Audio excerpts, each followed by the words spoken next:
The Top-wire Cordon Training System for Grapevines, Grape Video 12. This presentation assumes a familiarity with the viticultural terminology presented in Grape Videos 1 to 5.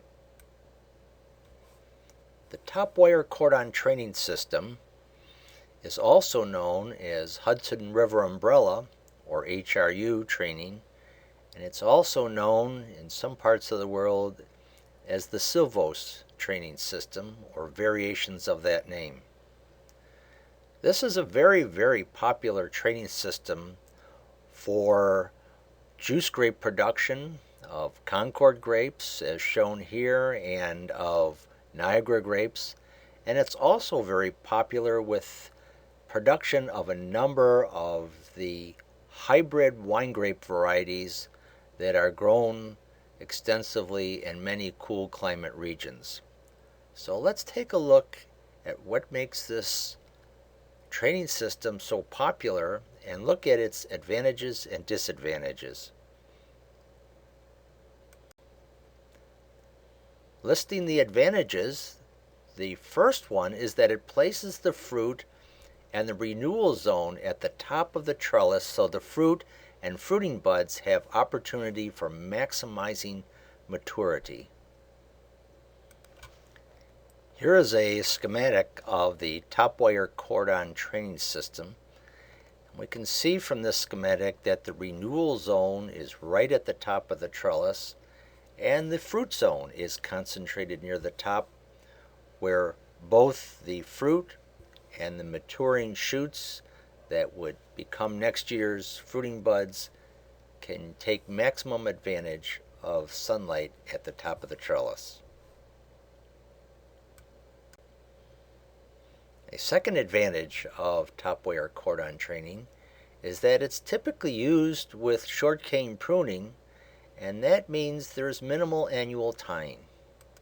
Going back to this photo, we can see that the cordon along the top wire is pruned either by hand or mechanically so that there's no tying of canes often with this system, but that's not always true. As it was originally conceived, the Hudson River Umbrella Training System, which is another name for top-wire cordon, was conceived in this manner, that there would be a cordon along the top wire and that there would be long canes pruned down and then tied to lower wires with spurs intermittent along the cordon where they weren't needed for full fruiting canes. This approach to top-wire cordon is seldom used today because growers do not want to incur the extra cost of having to tie long canes to a lower wire on the trellis. A third advantage, and a major advantage, of top-wire cordon is that it's highly mechanizable. Let's take a look. Here is a modified palenque pruner that is going down a row of Concord vines, and you can see that as the pruner goes down, it is removing the canes that reside below the fruiting zone, and there's another set of cutters at the back of the pruner you can't quite see that is cutting stuff off over the top of the cordon. What will happen then is that this will be pruned in this manner, and then there will be a hand follow-up to complete the process. Well, here is another mechanical pruner being used on Concord on top-wire cordon.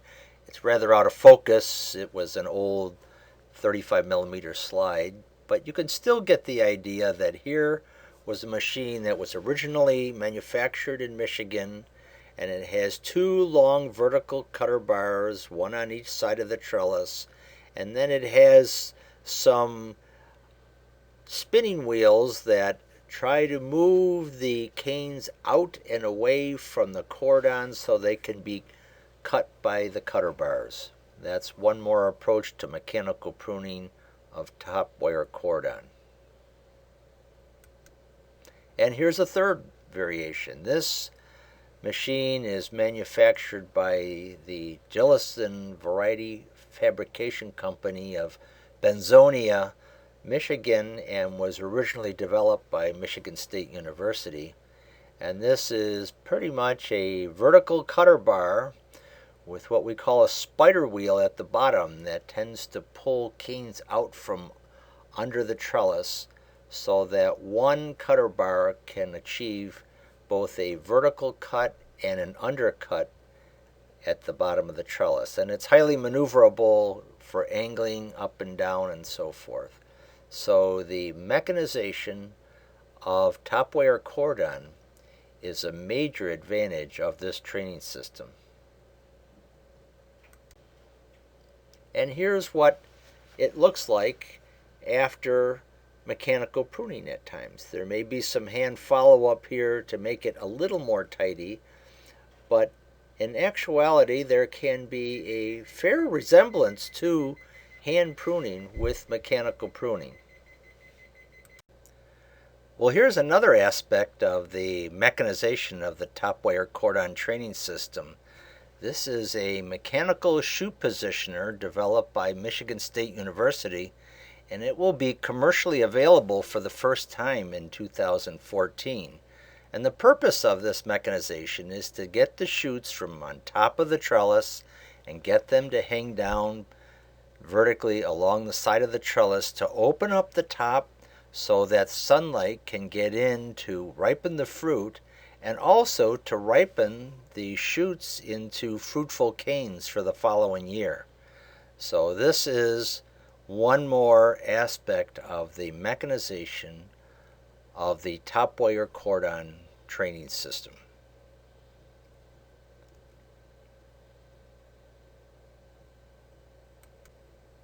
Well, here we're taking a look at that shoe positioning with still photos, and we're going to take a look at the unit from a side view before, during, and after to show how effective this mechanization can be for this training system. So here's the before picture, and you can see the unit is approaching from the left.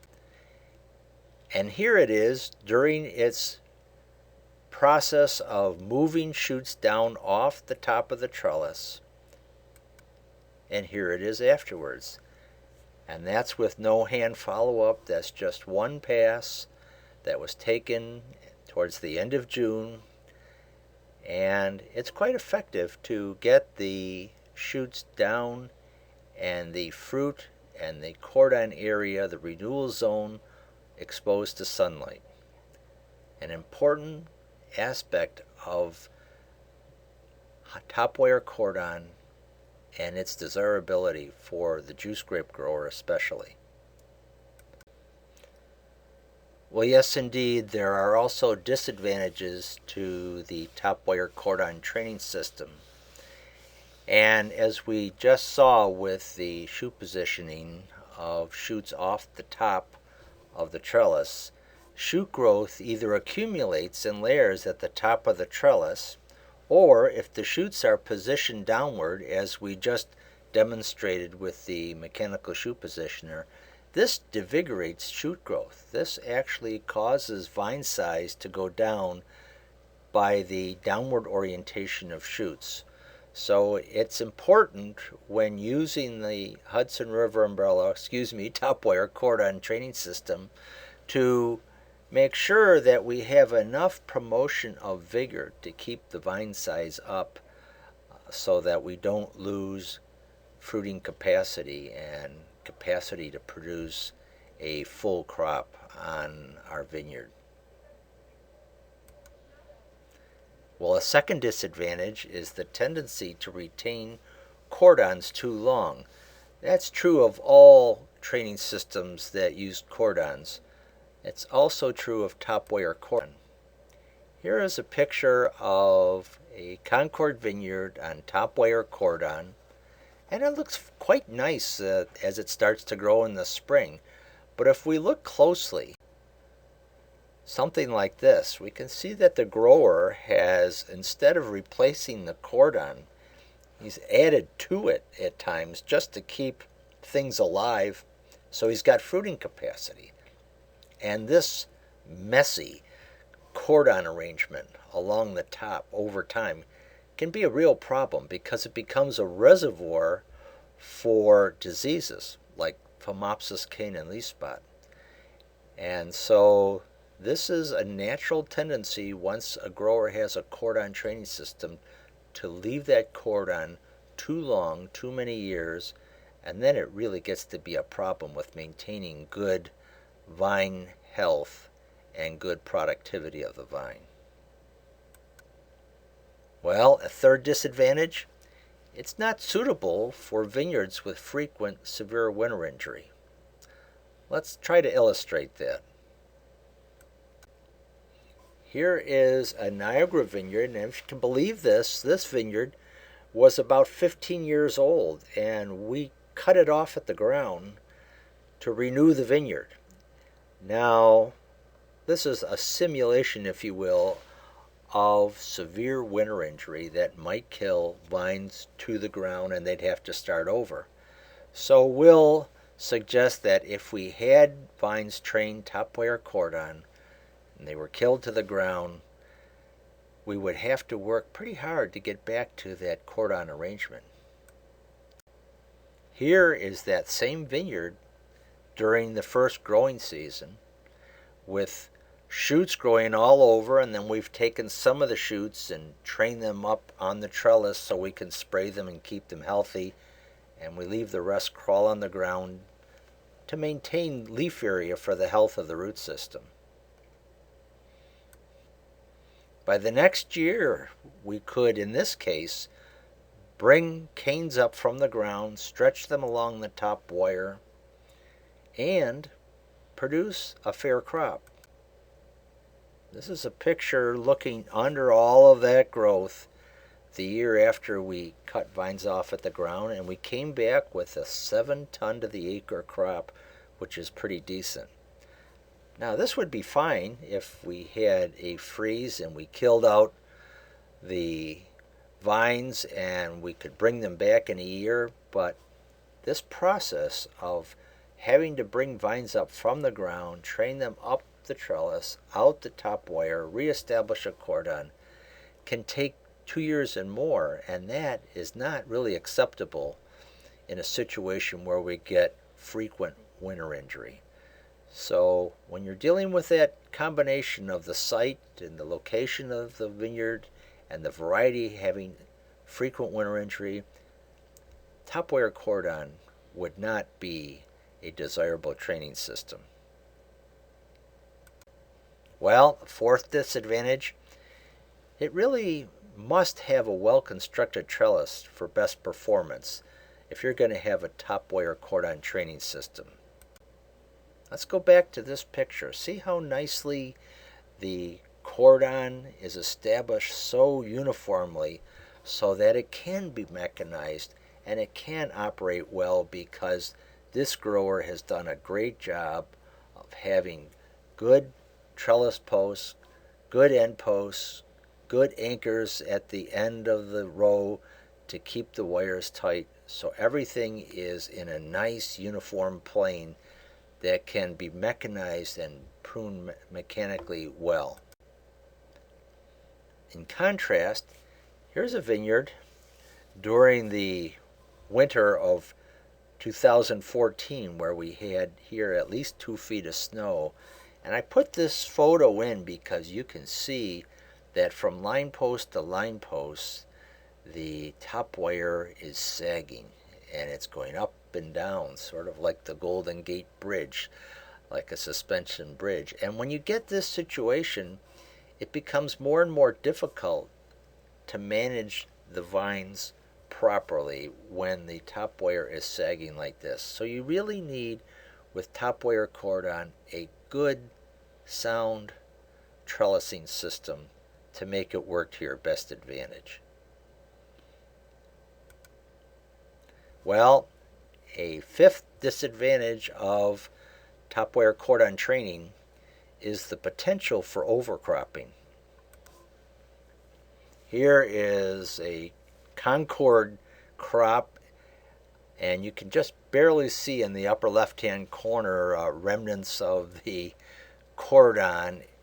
And because we place the renewal zone of the vine right at the top of the trellis, and because it can get a lot of sunlight there, especially if we shoe position, we can get highly fruitful buds, and those can produce large crops. And those large crops may be so large that they're difficult to ripen. If you look at a few of these berries here and there, they're not as deep blue. Some of them tend to be a little reddish in color. That suggests that we do not have really well-ripened fruit on the vine.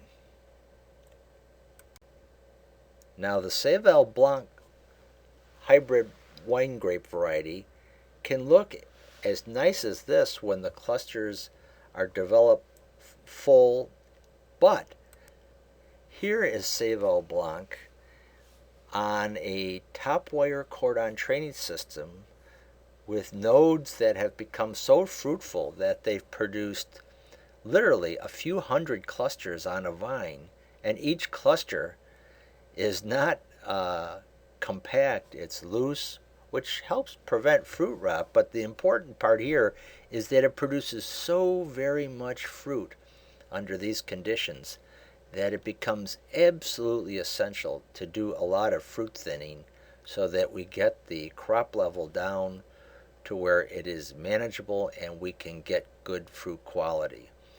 And this will be a tendency of vines trained to Top-wire cordon and pruned so that we retain those fruitful buds at the top, that we will tend to get very large crops in many years, and we must be sure that we thin that crop down to get decent quality. One last picture. This is actually Cabernet Franc on a Top-wire cordon. And you can kind of see that after a fall freeze, that the shoot growth wasn't all that great. We did have 2 and 3 foot shoots, but you can see a lot of them are greenish in color. They haven't fully ripened. Why? Because there's so much fruit on this vine that it prevented the maturation of the fruit itself and of the shoots that were on their way to becoming canes. So once again, the danger of having so much fruitfulness from the Top-wire Cordon Training System, that we can actually overcrop vines if we're not careful. Well, that's it. Let's summarize. The advantages of the Top-wire Cordon Training System are that it places fruit and the renewal zone at the top of the trellis so fruit and fruiting buds have opportunity for maximum maturity. It is typically used with short cane pruning, which means minimal annual tying. It's highly mechanizable, as we showed you with several photos of pruning and shoot positioning. Well, disadvantages, yes, there are some. The first, shoot growth either accumulates in layers at the top of the trellis, or if shoots are positioned downward, this devigorates shoot growth and can cause a decline in vine size over time. Number 2, there's a tendency to retain cordons too long and to get them so that they're not healthy and that we lose productivity of the vine over time. And that Top-wire cordon is not suitable for vineyards with frequent severe winter injury. And we showed you that by way of example with renewing an old Niagara vineyard, and that it takes 2 years or more to get back to Top-wire cordon after vines are killed to the ground. Well, in order to have Top-wire cordon perform well, it must have a well-constructed trellis for best performance, and that is often a challenge for growers. And the fifth disadvantage, the potential for overcropping, because the renewal zone is right at the top where things can get very fruitful, buds can get very fruitful, and so fruitful that we put too much fruit on the vine and we cannot ripen it properly. Well, that's it, folks. That's the Top-wire Cordon Training System. We thank you for your attention. As always, we wish you happy grape growing, and in our next video we'll talk about the Germanic training system that is often called Pendelbogen. Till then, happy grape growing.